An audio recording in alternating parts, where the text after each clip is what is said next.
그러니까 호반 입장에서는 네가 자꾸 우리하고 싸워? 우리 말 안 들어? 그래서 시장이 호반은 왜 대한항공 지분을 이렇게 전략적으로 네. 1년에 걸쳐서 매집해 왔는가? 소리 소문 없이 소리 소문 없이. 계속해서. 그리고 대한항공이라는 큰 회사의 지분 구조가 이렇게 취약했던가? 네. 그러면 충분히 공격할 의사가 있는 거 아니야? 한 달 있으면 대선이잖아요. 네. 대선 지나고 나면 정권의 향배가 어떻게 될지 모르지 않습니까? 네. 산업은행이 언제까지 주식편일 수가? 그렇죠. 그거는 뭐 이런 뭔 것까지 이 일인지. 시나리오에는 염두에 두고 있다. 네. 자, 일주일에 1시간입니다, 여러분. 네. 또 화도 많이 나신 것 같은데 일주일에 하루 1시간 정도는 이럴 수도 있지 않을까요? 좀 이렇게 좀 정신없기도 하고, 이런 날도 하루 정도는 좀 있으면 어떨까 생각이 좀 들긴 합니다. 자, 그러면 이제 우리나라의 경제를 같이 걱정하고 고민을 해결해보는 시간, 경제 썰전 박시동 평론가 모시겠습니다. 어서 오십시오. 안녕하세요. 네, 박시동입니다. 네, 반갑습니다. 그리고 우리 최윤경 기자 함께하십니다. 네, 안녕하십니까. 네, 반갑습니다. 자, 그럼 이제 경제 썰전 호반건설이 한진칼 여기를 먹으려고 하고 있습니까? 아주 재밌는 이슈가 또 주식시장에서 나왔어요. 작년에 가장 크게 주식시장을 흔들었던 이슈는 고려아연 사태입니다. 좋아하셨잖아요, 고려아연. 엄청 좋아했죠. 네. 제가 그 분쟁을 예상하고 네. 주식 사라 이렇게 딴 데 가서 얘기해가지고 세비 예상 많이들 보신 분들도 벌었습니까? 계셨죠. 재밌는 얘기였는데 네. 그런 대형 경영 분쟁 사례가 나오는 거 아닌가라고 해서 사실은 시장이 굉장히 뜨거워졌습니다. 어제부터. 대한항공 얘기입니다. 대한항공이 사실상 아시아나를 인수하고 나서 유일한 사실은 이제 저가항공을 제외하고는 유일한 국적기예요. 그렇죠. 우리나라 같이 큰 규모의 경제 대국에서 국적기가 하나밖에 없다니 사실상 독점입니다. 이 회사의 경영권 분쟁이 생긴다면 이거 보통 문제 아니죠. 국내 항공산업 전체를 먹느냐 마느냐 하는 문제인데 대한항공은 누가 대주주냐면 아시겠습니다만 그 아들내미 하나 있잖아요. 네. 조원태. 회장이 있는데 네. 그분 개인 지분은 5, 6%밖에 안 됩니다. 네. 역시 그리고 여기도 지분이 적군요. 가족 지분 또 특수관계인 지분 다 합쳐야 뭐 한 19% 정도 될까 말까입니다. 조현아, 조현민 여기 또 있잖아요. 그러니까 그 가족 지분 중에서 자기 우호 지분 합쳐봐야 거기 우호 지분이 없는 거 아니에요? 뭐, 셋째가 있나요, 우호 그 지분이? 땅콩 그쪽하고는 이제 결별이 됐고 결별했고. 하나는 완전히 결별. 그 다음 동생은 우호 지분으로 들어옵니다.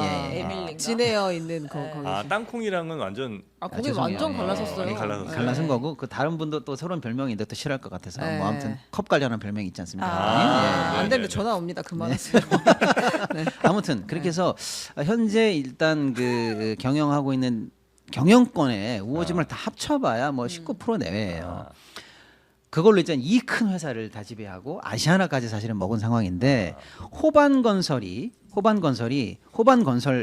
호반건설의 계열사를 동원해서 야 이게 사실은 1년여에 걸쳐서 쥐도새도 모르게 조용히 매입 중에 거의 쉬지 않게 지분을 계속 조금씩 모아왔더라고요. 아. 그래서 어저께 공시가 나왔는데 토탈 지분이 숫자를 정확하게 말씀드려야 되는데 점이 까먹어.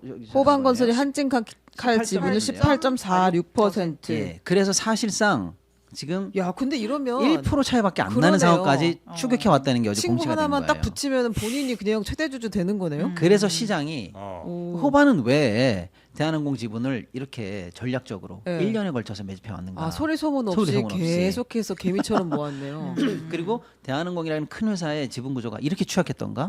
그러면 충분히 공격할 의사가 있는 거 아니야? 라고 해서 어저께 바로 주식이 불기둥을 뿜었고 오늘은 오전 동안 매물이 없습니다. 못 삽니다. 그래요? 시작하자마자 상한가 치고 지금 조금 그래요? 내려왔습니다만 한진칼의 지분 그 주식이 난리 났습니다. 지금 그런 상황이. 그래서 대한항공이 작년 고려아연처럼 제2의 경영권 분쟁이 터지는 거 아닌가라고 하는 거고 호반건설에 이렇게 지분이 많이 매입이 되었다라는 건데 호반한테 물어봐야죠. 너 이거 왜 사는 왜 거야? 사니? 회사 먹으려고 사는 거야? 물어봤는데 지금 그렇습니다 할 리가 없잖아요. 그럼 네. 주식값 빵 뜨고 지금 안 되잖아요. 어떤 계획이 있더라도. 그래서 지금 일단 공식적으로는 아니 그냥 단순 투자인데라고 해서 단순 투자 목적으로 일단 공시를 했습니다. 그게 안 되시. 그렇죠. 아니 회사가 어떤 회사가 그래 다른 회사의 주식을 단순 투자로 멋지네요. 단순하게 이러다가 그냥 자기가 경영할 수 있을 것 같은데. 뭐 사다 네. 보니까 제가 네. 대주주가 됐네요. 뭐 이렇게. 네. 돈이 벌려서 계속 샀나 보네요. 근데 한진칼 20% 가까이 살려면 돈이 엄청 들어갈 텐데 호반이 돈이 좀 많이 있는 모양이군요.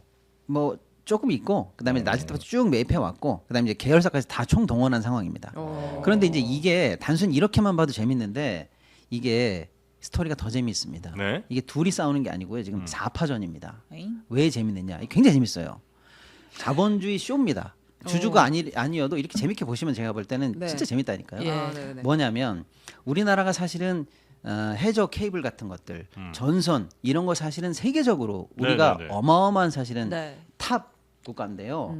그걸 하는 회사가 두 개예요. 대한전선과 LS 아. 둘인데 얘네 둘이 서로 탑을 놓고 뭐 누가 탑이니 누가 기술이 더 원천 기술이냐면서 많이 싸우고들 있습니다. LS랑 대한이랑 예, 특허 소송이 막 오래돼 있어요. 이겼네, 졌네, 이렇게 계속 싸우고 있습니다. 아무튼 앙숙이라고 쳐볼게요. 네.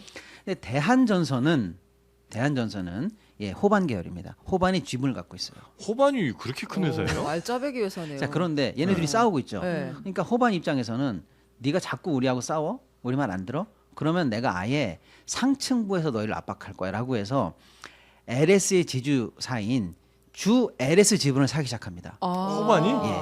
그래서 3% 이상 샀다고 공시를 했어요. 아, 그러면 뭐든지 다 돈으로 해결하는 이렇게 막 거군요. 둘이 싸우고 있는데 아버지를 사버려고. 저쪽 아버지를 사겠다는 식의 압박이죠. 진짜로 사진 네. 않겠습니다만은 우리 이 정도 지분을 모아가고 있어라고 압박을 가합니다. 그럼 주 LS 입장에서는 황당하죠. 네. 어? 무슨 상황이야? 밑에 애들끼리 싸우는 것까지는 좋은데 왜 우리 지분을 사라고 해서 굉장히 경계하거나 예. 뭐 하여간에 그 의도에 대해서 뭐 어마어마하게 경계할 거 아닙니까? 네. 자, 이런 상황에서 네. 이런 상황이 뭡니까? 절대 이 둘은 화해가 안 될 거 아닙니까? 네. 그러면 대한항공 측 입장에서 만약에 아까 그 조씨 일가가 지분권에 뭔가 하여간에 조금 지분이 부족하다라고 해서 약간의 두려움을 만약에 느꼈다면 흑기사 백기사가 필요하겠죠? 네. 그럴 때 믿고 맡길 사람이 세상에 누가 있어요? 나 좀 도와줘라고 했는데 그 사람도 거꾸로 배신하면 어떡합니까? 그렇죠. 전선 얘기는 끝난 거예요? 아니죠. 네. 그럴 때 대한항공 LS 를 입장에서 손잡아버려요? 절대 호반과 악수하지 않을 네. 우리를 배반하지 않을 회사가 누굽니까? LS. LS입니다. 끌어와. 그래서 대한항공과 LS가 지금 협력을 아, 강화하기. 그러니까 LS도 그럼 대한항공, 그러니까 한진칼의 지분을 갖고 있어요? 얼마 갖고 있는지 제가 아까 모르겠는데 일단은 네. 좀 좀 돼요. 모르겠어요. 지금 지분까지는 조사 안 했는데 네. 그래서 이 4파전으로 얘기가 번진다는 얘기를 하는 거예요. 그러니까 한진칼, 그러니까 대한항공과 LS 한 팀. 한 팀. 그다음에 호반건설과 호반은 대한항공을 먹기로 했는데 네. 왜 쟤네들이 한 팀이 됐냐면 나는 또 얘네랑 원래 싸우고 있으니까. 한진칼하고도 먹으려고 하고 그리고 그렇죠. 이제 대한전선도 먹으려고 그렇죠. 하고 그렇죠. 아니 갖고 있고 예. LS도 어쨌든 위협하고 지금 있고. 이런 상황이라는 예, 거죠. 그러니까 내가 이쪽을 건드리고 내가 이쪽을 건드리니까 내가 건드렸던 양쪽 애들이 붙어 있는 상황. 이런 상황으로 얘기가 좀 커지고 있어서 네 개 회사의 주가들이 동시에 지금 맞물려 가면서 이 4파전의 싸움을 보고 있다. 이게 확전돼서 보고 계셔야 돼요. 이래야 재밌습니다. 이게. 근데 호반건설을 살 수 있어요? 호반건설을 또 누가 살 수 있나? 아니 호반건설 역시 한 수를 더 떠. 상장사예요? 아, 호반건설? 네. 호반은 상장이겠죠. 네네네. 아, 그래요? 그렇습니다. 근데 뭘 살지? 호반이 만약에 이렇게 쭉 가다가 네. 뒤에서 뭔가 이렇게 전략 잘해갖고 LS가 네. 난 이제 호반 편 이렇게 하면 한진칼은 큰일 나는 거죠. 네. 한 7, 80년의 역사가 그냥 그럴 수도 있는 거죠. 아웃되실 수. 자, 그럼 이제 냉정하게 이걸 진짜 경영권 분쟁 사례까지 우리가 봐야 되느냐라고 네. 볼 때 그럼 조씨 일가의 지분은 단순 지분은 19% 내외인데 여기서 조금 더 이제 봐야 될 게 하나 더 있습니다. 하나는 산업은행이 10% 정도를 갖고 있어요. 근데 이제 산업은행의 지분은 조씨 일가와 공동으로 우리가 행사한다. 뭐 찬성이든 반대든 이렇게 약간 협약이 현재 맺어져는 있습니다. 네. 그러니까 우호 지분이 19가 아니 10 그러니까 조씨 일가의 지분이 19가 아니라 10을 더 얹어야 되네. 라는 분석이 하나 있는 거고. 네. 그다음에 델타 항공은 사실은 국제적으로 보면 얼라이언스가 있거든요. 네. 이쪽 라인이 같이 항공권을 공유한다는 점이 네. 중요한데 델타 항공이 얼라이언스인데 델타 항공이 여기에 한 10몇 프로 지분, 14% 정도 지분을 또 갖고 있어요. 그러니까 이것까지 계속 모으면 40% 호반 이상. 정도 지분으로는 그러니까 미니멈 30%는 넘거든요. 근데 호반 지분으로 이거 경영권 분쟁 가능하겠어? 결국은 주가 올리려고 그러다가 중간에 던지고 나가는 거 아니야? 라고 해서 이건 경영권 분쟁 사례로 보기엔 힘들어라는 그런 논의도 있는데 그러니까 이런 모든 시나리오가 현재 가능한 자본주의 쇼가 벌어졌어요. 네. 그런데 문제는 여기까지 얘기하는 게 좀 어쩔지 모르겠습니다만 지금 한 달 있으면 대선이잖아요. 네. 대선 지나고 나면 정권의 향배가 어떻게 될지 모르지 않습니까? 네. 산업은행이 언제까지 조시 편일 수가 아 그렇죠. 그거는 뭐 이런 뭘 것까지 일인지. 이 시나리오에는 염두에 두고 있다. 아. 그 그렇지. 10%는 동맹이 현재 맺어져 있어서 저쪽 네. 우호 지분인데 예. 언젠가 그 동맹 관계가 끊어지면 또는 원래 이게 정권의 향배가 어떻게 된다면 뭐 이런 것까지 시나리오에 녹여 있기 때문에 산업은행이 어디에 손들어 주냐에 따라서 이 한진칼 그러니까 대한항공의 네. 경영권은 왔다 갔다 할 수 있는 거 아니에요? 그런 시나리오죠. 제가 여기 굉장히 중요한 거기 때문에 그렇죠. 동맹이 끊어진다. 뭐 법적으로 어떤 그 계약이 끊어진다 이러기를 확 답할 수는 없습니다. 이 모든 시나리오가 이제 갑자기 다 수면 위로 올라와서 현재 주식시장이 난리가 난 상황이다. 주주들이 아니면 굉장히 재밌습니다 이게 지금. 호반이 그 베르디움이잖아요. 그렇죠, 네. 맞아요. 아무튼 호반건설은 비상장사입니다, 여러분. 제가 안 아, 그래도 그래요? 그래서 물어보 살려고 봤더니 나는 주식을 뭘 본 떠가지고. 거죠 그러면? 예, 아무튼 저도 뭐 호반은 네, 비상장이에요. 그렇게 돼 있는데요. 네. 네. 호반이 갖고 있는 게 그 서울신문인가도 갖고 있지 않아요? 맞아요. 언론사를 갖고 네. 있습니다. 정확합니다. 아 얘기하지 말 걸 그랬나? 아니 안 하려고 했는데. 아, 네, 그래요? 맞습니다. 그리고 거기가 베르디움이 그렇게 많이 베르디움이고요. 팔렸나? 뭐 지방에서 사실은 예, 많이 성공했고요. 수도권 진출도 약간 예, 좀 성공했고. 저 예, 남서쪽 그러니까 호남 그렇죠. 쪽에서 이제 시작한 건설사죠. 여기가? 그렇습니다. 네. 네. 근데 굉장히 하여튼 성장을 빠르게 했고 네. 지금은 여차 잘못하면 이제 대한항공까지 대한항공이라고 하면 이제 아시아나까지 같이 먹는 거잖아요. 그렇죠. 그런 네. 일이 일어날 수도 예, 있다. 그러니까 제가 지금 경영권 분쟁이 낮다. 이걸 네. 사라 이런 게 절대 아니고요. 그렇죠, 그렇죠. 아주 재미있는 시나리오를 놓고 각자들 판단하면서 시장에서 재미있는 자본주의 쇼가 벌어졌다. 아주 꿀잼이니까 네. 판단은 여러분들께서 해보시되. 근데 네. 욕심을 내면 호반이 예. 뭐 그냥 항공사 인수할 수도 있는 거 아니에요, 사실? 근데 이제 이 시나리오에 하나 더 음. 보태주는 게 뭐냐면 당초에 옛날에 아시아나 나왔을 때도 네.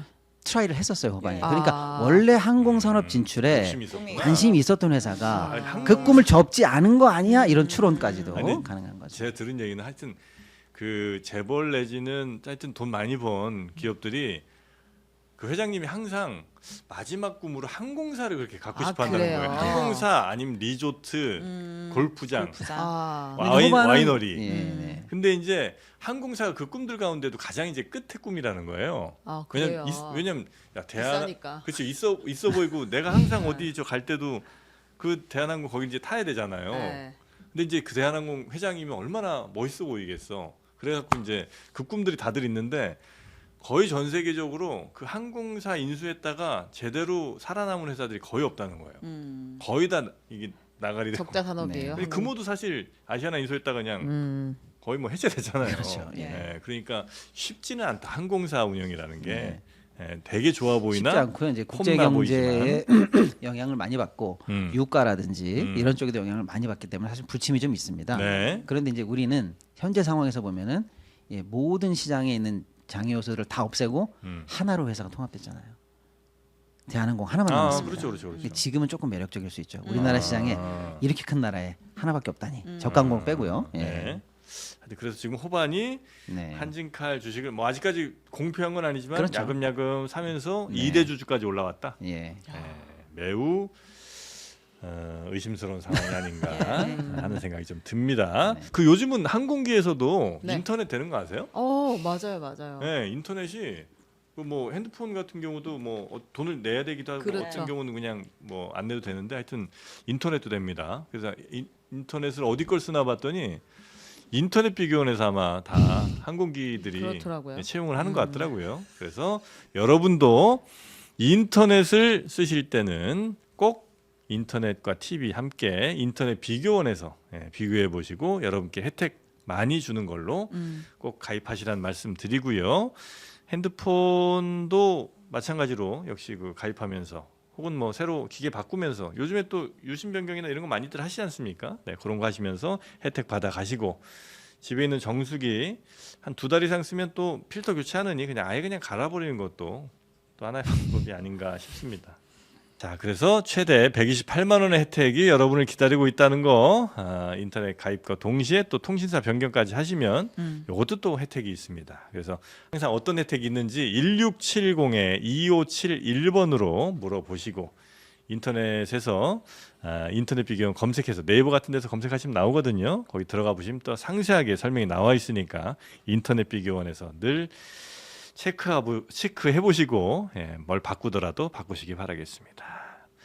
거는 일단 미중 무역 전쟁 요거 이슈군요. 예, 어제 한 4시 반쯤에 아, 전 세계를 속보가. 강타한 와. 속보가 네. 터졌었죠. 미국 증시 난리 났습니다. 난리 났죠 지금. 예. 예, 그래서 일단은 4%인가 올랐어요. 올랐던데. 네. 예, 미중 관세 예. 일단은 잠정적인 어떤 합의가 도출이 됐습니다. 합의 내용은 일단 그동안 우리 열심히 싸웠는데 90일 휴전하자. 90일 휴전하자라는 거고 네. 그동안 싸우면서 쐈던 서로 간에 날렸던 공포탄들 있죠. 야, 너 10%, 나 받고 더, 나 받고 더. 그래서 뭐 140까지 올라갔었던 네. 어마어마한 관세.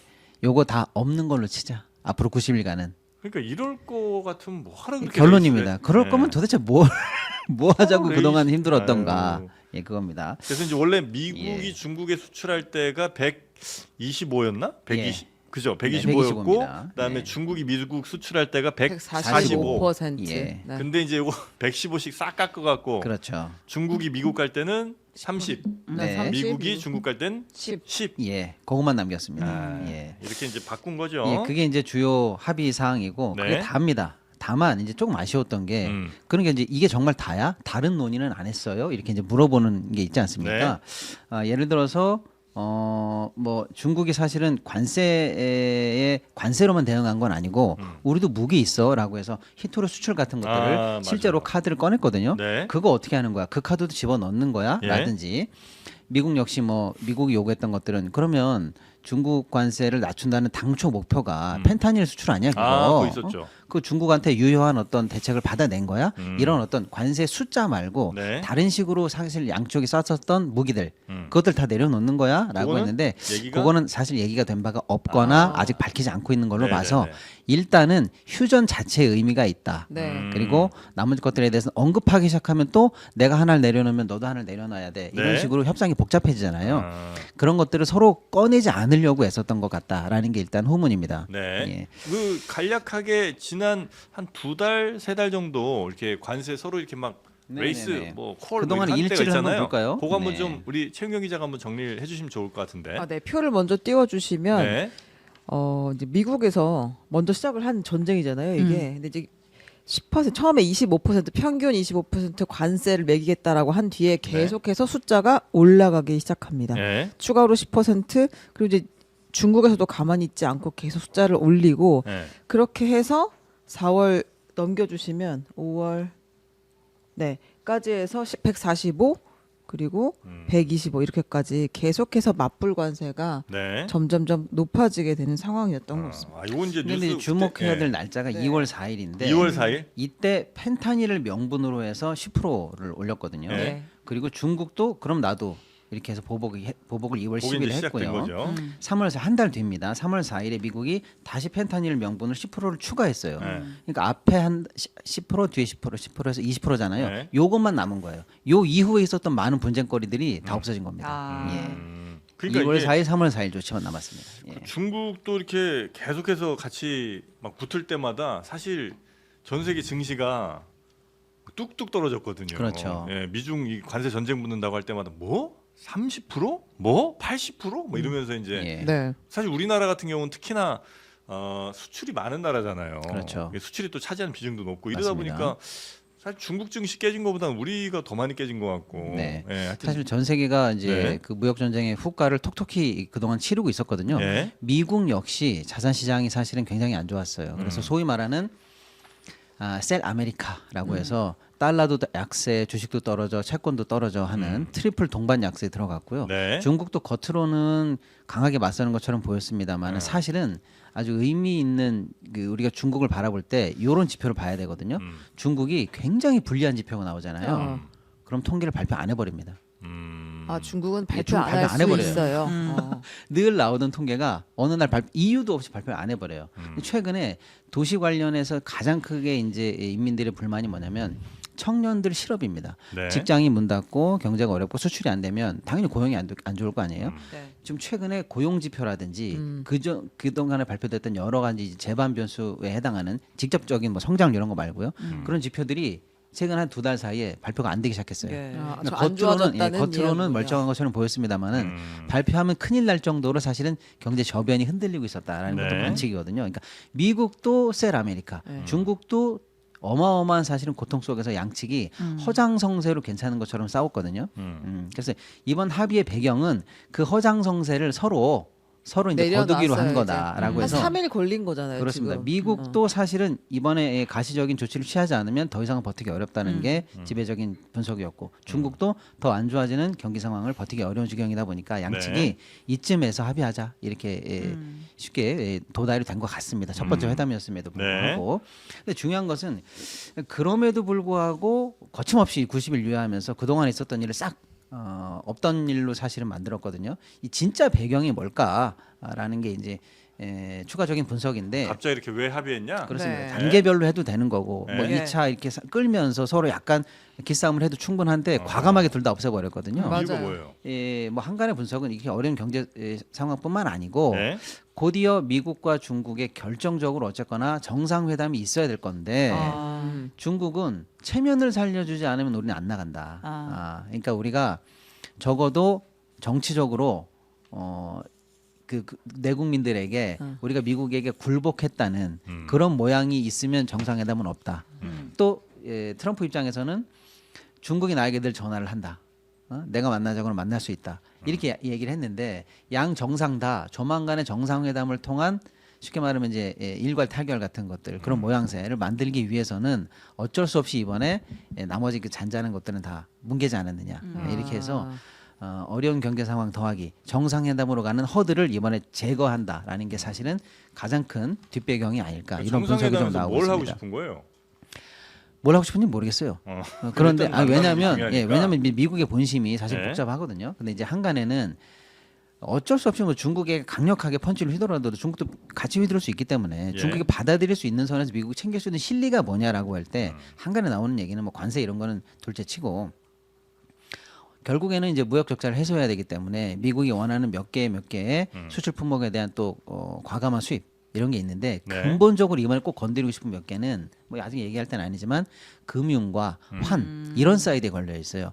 1차 트럼프 일기 때는 뭐 콩을 얼마나 수입해줘라, 뭐 무역 적자를 이렇게 해소해줘라 이런 식으로 직접적인 더하기 빼기 주판화를 맞췄다면 구조적으로 중국을 흔들고 싶은 욕심이 좀 있거든요, 미국이. 네. 그래서 이제 금융시장을 개방해라 이게 좀 주요한 요건에 들어가 있어요. 뭐 그런 것들, 그런 것들이 이제 미국이 결국에는 정상회담 앞두고 요구할 것 같다 이렇게 보이고 중국은 다 좋으니까 이번에 합의해주면 그만 건드려. 뭐 이런 어떤 그 구조적인 안전 이런 것들을 좀 정상회담에서 얻지 않을까 이렇게 좀 정상회담 의제는 그게 아닐까 이렇게 추측을 하고 있고 네. 어쨌거나 정상회담이 열려야 되기 때문에 그 앞단에 있는 허들을 다 이번에 제거하는 제거하는데 목적이 있지 않나 이렇게 보입니다. 근데 애초에 되게 관세를 전쟁하듯이 선포해놓고는 네. 이렇게 한 번에 다 네. 정리해주는 건 트럼프가 실패를 인정했다는 거 아니에요? 그렇죠. 확실하게 중국의 면을 세워준 건 맞습니다. 그 사실은 현재까지 상황을 보면 판정패 상황이죠. 그러니까 때려봤는데 별로 중국이 이렇게 크게 영향을 안 받는 것 같은 느낌이 좀 있고 네. 그다음에 오히려 이제 미국 내 소비자들만 죽어나가는 그렇죠. 이런 상황이 좀 될 것 맞습니다. 같으니까 예, 시간은 중국 네. 편이었던 거죠. 예, 같이 힘들어도. 예, 네. 그래서 이번 합의는 어쨌거나 중국의 판정승 아직까지는 그렇게 보고 미국이 확실하게 중국의 면은 일단 세워주고 간다. 이렇게 좀 보이는 부분이 있습니다. 그래도 전 세계 지금 증시가 다 괜찮죠? 예, 그래서 이제 세계 증시의 반응을 보면 예. 그동안 얼마나 우려했던가를 볼 수가 있는데 일단 아시아가 뭐 미국이 뭐 어마어마하게 상승한 거 뭐 4% 이상 상승했으니까요. 말 다 했고요. 유럽도 마찬가지고 특히 이제 아시아가 민감하게 반응했는데 일본도 뭐 상승, 중국도, 홍콩도, 대만도 우리까지 전부 다 상승하면서 사실 네. 전 세계가 어떤 불확실성의 해소 또 지나치게 보호무역으로 가는 것에 대한 어떤 터닝 포인트로 삼았으면 좋겠다는 희망들을 막 쏟아내면서 증시는 적극적으로 환영하는 반응을 보였다 이렇게 말씀드릴 수 있고요. 우리 같은 경우에는 오랜만에 2,600선이 탈환이 됐어요 어제. 예, 그리고 환율은 좀 올랐습니다. 그래서 1,417원으로 어저께는 일단 마감을 했습니다. 왜냐하면 그동안 사실은 이제 거꾸로 미국이 약달라면 우리가 상대적으로 강 아니겠습니까? 그리고 이제 미국이 우리에게 프레스를 많이 넣으면 네. 결국 우리도 원화 절상 압력을 받을 걸로 생각해서 환율이 좀 내려간다라는 그런 우려가 있었는데 어쨌거나 이런 그 긴장이 완화되면 다시 정상 범위 내로 네. 밴드가 들어오니까 조금 올랐습니다. 예. 근데 우리는 진짜 안 올랐네 네, 얼마. 많이 안 올랐네요. 왜냐면 네. 이제 미국이 어젯밤에 진짜 많이 올랐잖아요. 네. 오늘 오르겠죠. 아니 그 지금 내가 지금 기다려봅니다. 보고 있는데 네, 내 주식은 안 올랐다 지금. 아니 내 주식 말고 우리 코스피가 0.18%고 네. 오른 게 코스닥이 1.12%면 네, 네. 미국 오른 것만 그냥 온전히 받아도 한 4, 5%는 가야 되는데. 미국이 좀 많이 올랐고요. 아시아 증시는 뭐 2% 이렇게 오른 거는 뭐 중국 정도고 중국도 사실 2%가 안 되네요 어제는. 예, 네. 그러니까 미국만큼은 아닙니다. 네. 여튼 이 미국이 제일 힘들었다는 반증이기도 한 그렇죠. 거 아니에요? 이 상황에서? 그래서 일단은 뭐 금융계나 경제계에서는 네. 이 다양한 긍정적인 평가가 좀 많아요. 제가 보니까 전 세계 언론을 다 봤더니 뭐 한 80% 정도가 다 긍정적 평가를 합니다. 네네네. 예상을 넘는 진전이었다. 이제는 치킨 게임 끝나는 거 아니냐? 테슬라, 메타, 아마존 이런 데가 엄청 올랐어요. 그렇죠. 아마존 같은 데가 이제 대표적으로 중국산 제품들이 이제 많이 수입돼서 미국 뭐 각지에 있는 소비자들한테 다 배송되는 걸 거 아니에요. 네. 그러다 보니까 아마존이 엄청 올랐고, 그렇죠. 예, 왜냐면 이제 아마존이 그동안 또 많이 떨어지기도 네. 했고, 네, 그다음에 테슬라도 이제 중국에 또 판매 이렇게 왔다 갔다 많이 하잖아요. 예, 그런 것 때문에 아마 이게 이제 소위 말하는 이제 증권가에서는 중국 묻었다 이렇게 얘기하거든요.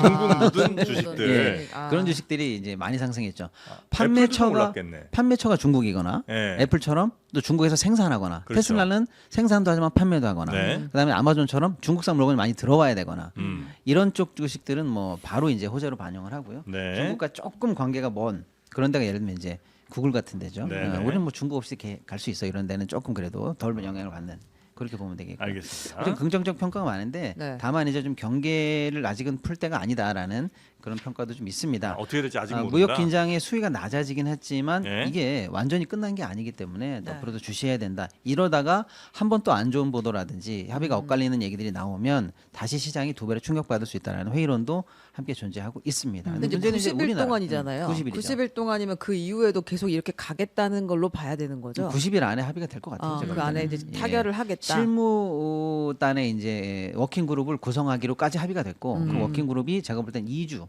안에 이제 출범하는 걸로 보입니다. 그쪽에서 이제 어느 정도 합의가 되면 이제 장관 결재 나고 그 다음에 어느 정도 합의가 끝나면 이제 정상회담으로 마침표를 찍지 않을까 이런 프로세스인데 이게 우리가 예상하는 프로세스대로 가면 이제 세계가 환호하는 거고 네. 다시 한번 어긋나면 아유 역시 안 되나 보다라고 해서도 한번 휘청일 수 있는 아직 지뢰는 좀 있는 거죠. 예. 근데 발표할 우리나라에 때 미칠 보니까 영향이 약간 좀 미국이 조금 오버하는 것 같긴 하던데 그죠? 네. 그러니까 중국은 뭐 그렇게까지 막 환호하고 뭐 이러지 않는데 그렇죠. 미국이 막 중국은 뭐 다 우리 뜻대로 하기로 했고 네. 우리 뭐 미국이랑 합의하기를 너무나 원하고 있고 이런 얘기를 많이 미국은 하던데. 그런 주요 그런 멘트였고 뭐 네. 시장이 개방될 것이다 이런 얘기를 많이 하고 있고요. 예. 중국은 반면에 우리는 끝까지 싸운다. 우리가 아직 체면을 잃지 않았다 이런 얘기를 계속 하고 있습니다. 그러니까. 예. 그래서 근데 그런 칭찬도 했어요. 자기들이 상대한 중국 파트너들이 아주 치밀하고 아주 거친 협상가들이었다. 그러니까 이 협상이 사실 3일 만에 나온 거고 얼굴 맞대자마자 되게 빠른 속도로 나온 네네네. 거잖아요. 근데 이거 쉽지 않았다는 것을 이제 계속해서 어필하려고 하는 그런 모양도 좀 있었어요. 네네. 성과가 매우 크다라고 얘기하고 싶었던 것 같아요. 그래서 우리나라는 어떻게 되는 거예요? 왜냐하면 이제 중국이 한 30% 정도라고 치면 우리나라도 예고된 게 지금 25%잖아요. 바로 그겁니다. 사실은 중국이랑 차이가 없어. 중국 이 전체적인 미국의 전략은 네. 우리는 확실하게 중국을 이참에 견제해야 된다라는 건데 네. 그리고 나머지 이제 우방국들이 그에 동참해라. 그리고 너희들도 우리한테 그동안 많이 흑자 본 거 좀 반납해. 뭐 이런 거 아니겠습니까? 네. 그런데 중국이 30인데 지금 나머지 이제 상호관세 부과받은 나라들이 거의 그 수준이란 말이에요. 우리도 25예요. 그럼 이제 중국이 30인데 미국 입장에서 주적을 30으로 해놓고 우방을 25로 한다는 게 말이 안 될 거 아닙니까? 네. 그래서 이제 아시아 시장이 환호한 이유는 어쨌거나 중국 밑으로 그리고 한참 밑으로 비교할 수 없을 만큼 밑으로 내려가야 그래도 우방이다라고 얘기할 수 있기 때문에 25% 예고된 것은 그 밑으로 갈 가능성이 커졌다라는 거에서 일단 우리가 긍정적으로 볼 여지가 있습니다. 네. 근데 지금 아시겠습니다만 2+2 회담을 하고 나서 우리도 이제 워킹 그룹들이 돌아가고 있잖아요. 그때 우리가 늘 얘기했던 게 뭐냐? 시간은 우리 편이다. 우리가 서두를 필요가 없다. 소위 말하는 속도 조절론. 네. 뭐 회담에 관해서는 침대 축구 이런 걸 할수록 우리에게 전략적으로 유리하다. 그리고 전 세계가 미국을 상대로 협상하는 것 중에서 어떤 나라는 자동차를 많이 얻어냈네, 어디는 환율을 방어했네, 이런 그 각국이 만들어낸 가장 좋은 대우들, 쉽게 말하는 그 최혜국 대우들을 다 모아서 네. 우리가 마지막에 그걸 제시하는 게 우리한테 가장 유리하니까 네. 사례를 더 지켜봐야 된다라는 게 주요한 전략을 우리가 코치하는 의견 아니었습니까? 근데 그 의견이 이제 맞아 돌아간다라는 거죠. 그래서 아직 서두를 필요가 없다. 없죠. 예, 중국 회담 끝나는 것도 봐야 되고. 네. 예, 그래서 적어도 중국보다는 훨씬 유리하게 가야지. 우리가 당연하죠. 그동안 내준 것도 있고 그다음에 미국이 투자하라고 그래서 우리 기업들이 어마어마한 돈으로 저 미국에 투자해가 거기 이제 일자리 생길 거 아닙니까? 그렇죠. 그럼 그런 거에 대해서 우리는 뭘 좀 받아야 되는 거니까. 당연하죠. 예. 그래서 관세를 아예 없앨 가능성도 있는 거예요, 다시? 우리랑 미국 사이에 그러니까 그게 정상 아니에요? 그게 정상이에요. 예. 그래서 사실은 이제 강한 이제 회담에 대해서 강경파들은 제1 의제는 관세 그거 하나만 돼야 된다. 그리고 다른 주장 거랑 포인트는 하지 말아라. 다시 FTA국이니까 아예 비관세를 주장해라. 다만 특정 품목에 미국이 너무 적자가 예. 심한 품목이 있으면 개별 품목 관세 몇 개 정도 받아주고 우린 또 다른 어떤 그 조치를 통해서 또 상쇄하는 네. 이렇게 협상하라는 게 원래 제1 원칙이고 가장 강경한 주장인데 이제 다시 그런 주장들이 힘을 얻을 수 있는 예. 여지가 좀 생긴 것 같습니다. 네.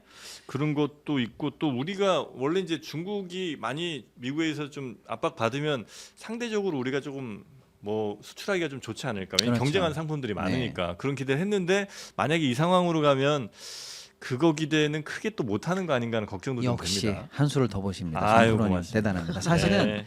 이게 이 장단위들 있잖아요. 경제라는 게 명암이 있는 거고. 네. 미국 시장에서 중국이 배제되면 상대적으로 우리가 반사이익을 볼 만한 산업도 물론 있었습니다. 예. 2차 전지라든지 자동차라든지 등등등 네. 있는데 만약에 미국이 아까 제가 말씀드린 것처럼 미국의 복심은 중국을 상대로 금융과 환율을 통해서 통제하고 싶은 사실 베이스에 깔린 전략도 있거든요.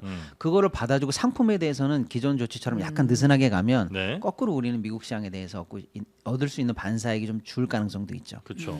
그러면 또 다른 반사이익이 생겨요. 2차 풍선 효과가. 네. 그럼 중국의 대다수 물량이 만약에 미국으로 어느 정도 흡수가 된다면 전 세계 시장에서 중국이 밀어내기로 했던 덤핑 공세가 조금 약화될 가능성이 있죠.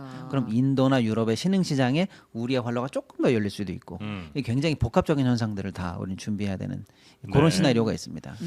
알겠습니다. 네. 그런 게 좀 우리가 생각해야 될 변수 등이 될 것 같고. 역시 한 수를 더 보시는군요. 아유. 보통 MC가 아닙니다. 아유. 경제 더 몰래 다 방송만 참았습니다. 5년 네. 했습니다. 네.